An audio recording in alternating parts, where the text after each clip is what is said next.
और अब बात करते हैं करतारपुर साहिब के कॉरिडोर की, जिसके दर्शन के लिए भारत पाक के बीच बन रहे कॉरिडोर पर अड़चनों को दूर करने के लिए दोनों देशों के अधिकारी आज एक बार फिर आमने सामने होंगे। इस बैठक में कॉरिडोर के लिए इंफ्रास्ट्रक्चर और यात्रा की शर्तों पर मतभेद दूर करने की कोशिश होगी।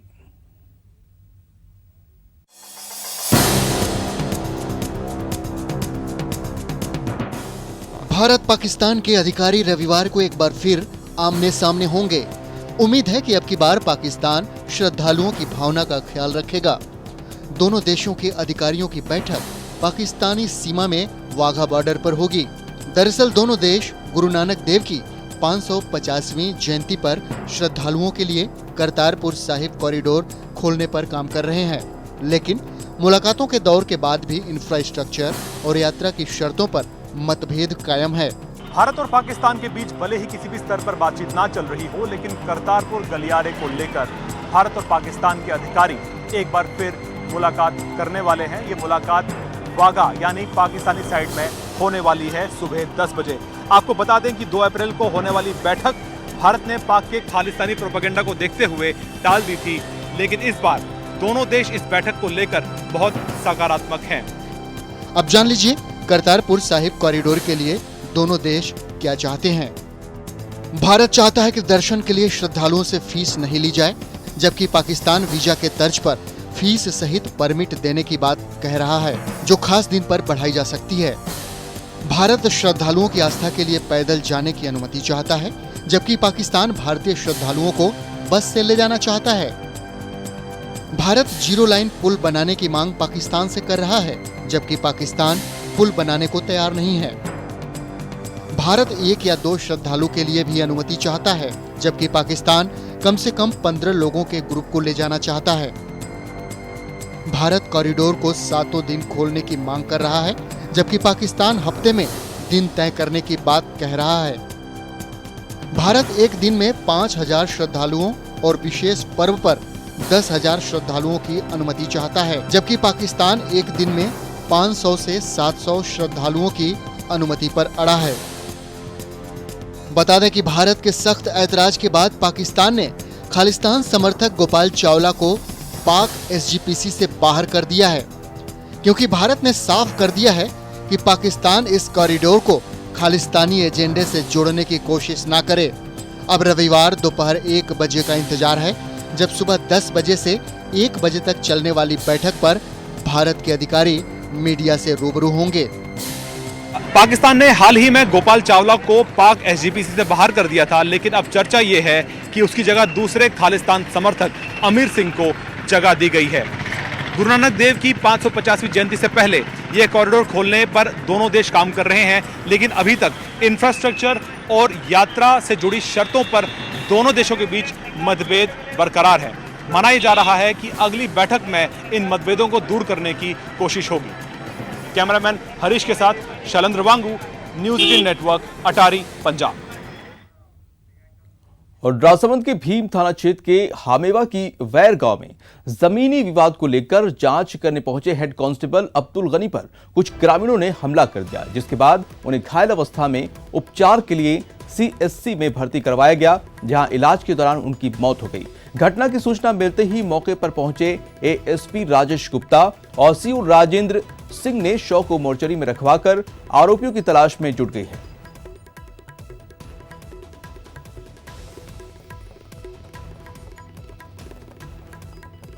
और हमारे साथ फोन लाइन पे तरुण जुड़ चुके हैं। तरुण, एक काफी गंभीर मामला नजर आ रहा है कि एक जो है अधिकारी जाता है जांच के लिए और वहां पर ग्रामीण उसकी जो है पीट कर हत्या कर देते हैं। क्या है पूरा मामला?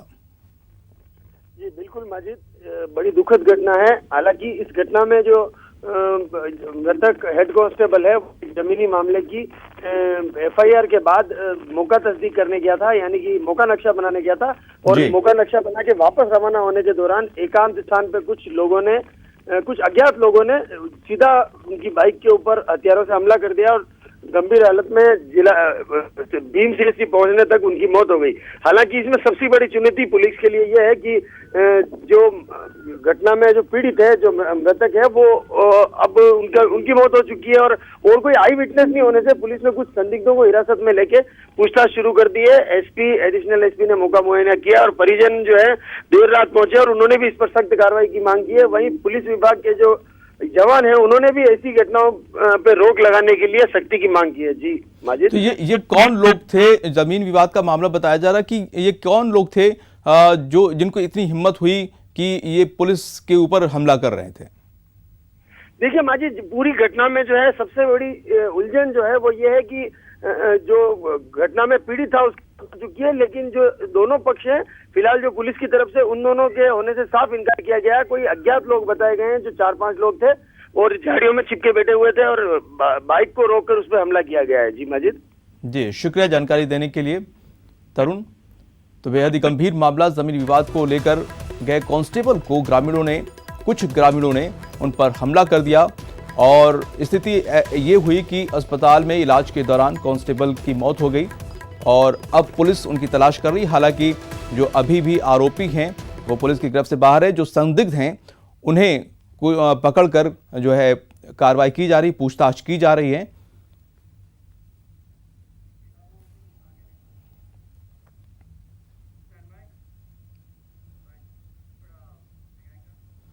और बढ़ते हैं अगली खबर पर। प्रदेश के युवाओं के लिए सबसे बड़ी खबर है जो खुशखबरी से जुड़ी हुई है। आपको बता दें कि मुख्यमंत्री ने पटवारी के 3,835 पदों पर भर्ती की प्रस्ताव को मंजूरी दे दी है। इतना ही नहीं, कृषि उपज मंडियों में 801 पदों पर होने वाली भर्ती की संशोधित विज्ञप्ति को भी मंजूरी दे दी गई है। वहीं छबड़ा और काली सिंध पावर प्रोजेक्ट में 220 नए पदों के सृजन को भी मुख्यमंत्री की स्वीकृति मिल गई है। राज्य सरकार पटवारी के 3,835 पदों पर भर्ती करेगी। इधर कृषि उपज मंडी समितियों में कनिष्ठ लिपिकों के 801 रिक्त पदों पर भर्ती के लिए राजस्थान कर्मचारी चयन बोर्ड को भिजवाई जाने वाली संशोधित को भी आपको बता दें कि मुख्यमंत्री ने मंजूरी दे दी है। और दरअसल हाल ही में मुख्यमंत्री ने बजट पेश करते हुए 75,000 सरकारी भर्तियों की घोषणा की थी।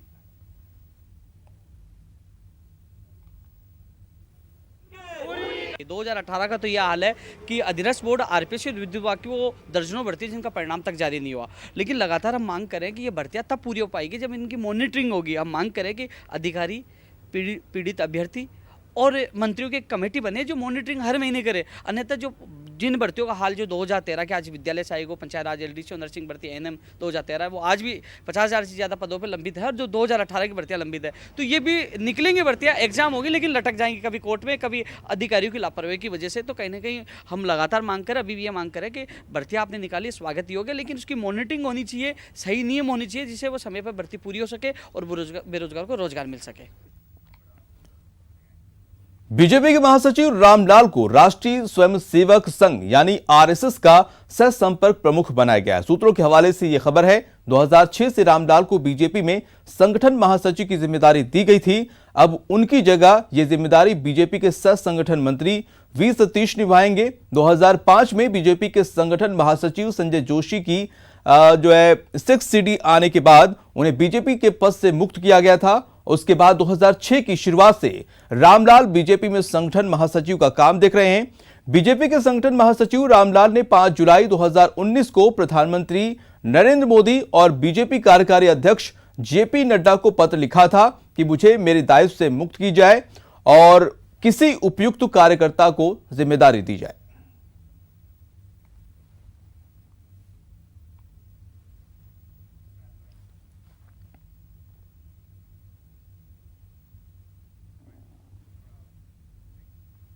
राजधानी के भारतीय कृषि अनुसंधान परिसर पूसा में शनिवार को प्रदेश के करीब 300 किसानों ने अपनी समस्याओं और सुझावों से केंद्रीय कृषि मंत्रालय को अवगत करवाया। सम्मेलन के दौरान किसानों को नवाचार की तकनीकों से किसानों को अवगत कराया गया। इस दौरान कृषि राज्य मंत्री कैलाश चौधरी ने प्रत्येक किसानों से सीधे संवाद कर उनकी समस्या और सुझाव को सुना और निर्देश भी दिए।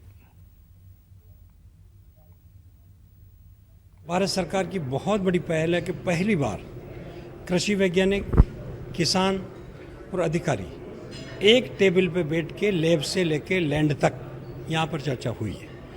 कई प्रकार की ऐसी बीमारीज है जिसके बारे में हमारे किसानों ने सुझाव दिया कि निमेटोड है, YVM एलोवेन मैजिक है, या हम स्टेम गाल जो हमारी बीमारी, ये वैज्ञानिक इस पर अभी कंट्रोल नहीं कर पाए। उत्कृष्ट किसान आए थे, उन्होंने ये बताया कि हमने इस तरह से खेती को प्रारंभ किया था और आज हमारी इनकम बढ़ गई है। तो ये जो उत्कृष्ट किसान है वो भी जाकर अब अपने अन्य जो साथी किसान हैं उनको भी ये बताएं और नई नई तकनीकी से किस तरह से उनकी समस्याएं आ रही है। तो वो साइंटिस्ट भी यहाँ थे, तो सभी मिलकर कुल मिलाकर एक ही लक्ष्य है कि हमारे किसानों की आमदनी बढ़े। इस तरह कार्यक्रम से जो ये मोटिवेशन करेंगे, ये फील्ड में जा कर के लोगों को मोटिवेशन करेंगे, इंस्टीट्यूट देंगे तो अवश्य और अच्छे अच्छे बीज आएंगे तो खेती में पैदावार तो बढ़ेगी। आज जो जितने भी किसान और वैज्ञानिक और विद्यार्थी साथ बैठे हैं उससे ये होगा कि आने वाले टाइम में इस अनुभव का एक धरातल पे जो लाभ पहुंचेगा और किसान यहाँ से बहुत कुछ सीख के जाएंगे। बहुत से किसान दूसरे भी आए हैं, उनका विचारों का और ज्ञान का जो आदान प्रदान हुआ है उससे पूरे राजस्थान के किसान, क्योंकि राज्यवार ये जो कार्यशाला रखी जाएगी उसमें प्रथम कार्यशाला राजस्थान की रखी है, राजस्थान के संपूर्ण राजस्थान के किसान इसका लाभ उठाएंगे। हमारी खेती में भी थोड़ा सा नया करने को मिलेगा और उनके अनुभव हैं जो हम अपने शामिल करेंगे और हमारे अनुभव उनको मिले हैं वो हमसे फ़ायदा लेंगे और हम उनसे फ़ायदा। भारत 15 जुलाई को अपना अब तक का सबसे अहम अंतरिक्ष मिशन चंद्रयान 2 लॉन्च करेगा। इस मिशन के साथ ही भारत चांद पर लैंड करने वाला दुनिया का चौथा देश बन जाएगा। चंद्रयान 2 का लक्ष्य है चांद पर पानी और ऊर्जा के स्रोत की खोज। इसके लिए चांद के दक्षिणी ध्रुव के पास चंद्रयान अपना रोवर उतारेगा। आइए देखते हैं ये सब कुछ कैसे करेगा चंद्रयान।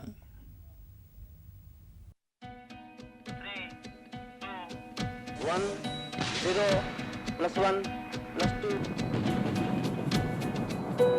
चांद पर भारत के पहले मिशन चंद्रयान 1 के 10 साल बाद इसरो चांद की तरफ दूसरा कदम बढ़ाने जा रहा है। चंद्रयान 2 15 जुलाई तड़के 2:51 पर लॉन्च किया जाएगा। 3,84,000 किलोमीटर का सफर 50 दिन में पूरा होगा। ये एक दिलचस्प यात्रा होगी। 20 दिन तक, जब तक इसे पृथ्वी के ऑर्बिट से ट्रांस लूनर ऑर्बिट में नहीं पहुंचाया जाता, इस लूनर क्राफ्ट को बंगलुरु के ग्राउंड स्टेशन से कंट्रोल किया जाएगा। 1 सितंबर को चंद्रयान 2 लूनर ऑर्बिट में पहुंच जाएगा। चंद्रयान 2 के 3 अहम हिस्से हैं: लैंडर, ऑर्बिटर और रोवर। ऑर्बिटर चांद के चक्कर लगाएगा, जबकि लैंडर और रोवर प्रयोगों को अंजाम देने के लिए हल्के से चांद की सतह पर उतरेंगे। चंद्रयान का ऑर्बिटर 2.5 मीटर लंबा और 3500 किलो वजन वाला है। ये अपने साथ 8 पेलोड लेकर जाएगा और चंद्रमा के चक्कर लगाएगा। 1400 किलो वजन और 3.5 मीटर लंबाई वाला लैंडर विक्रम चंद्रमा पर उतरकर रोवर को स्थापित करेगा। चंद्रयान 2 का रोवर प्रज्ञान 27 किलो का है और इसकी लंबाई है 1 मीटर। इसमें 2 पेलोड होंगे। ये सोलर एनर्जी से चलेगा और अपने 6 पहियों की मदद से चांद की सतह पर घूम घूम कर मिट्टी और चट्टानों के नमूने जमा करेगा। Objective is to land at a place which no other people are not gone. So we are selected near South Pole, and this particular mission, unlike Chandrayaan 1, here we wanted a soft land, and also we wanted to carry out in situ experiments.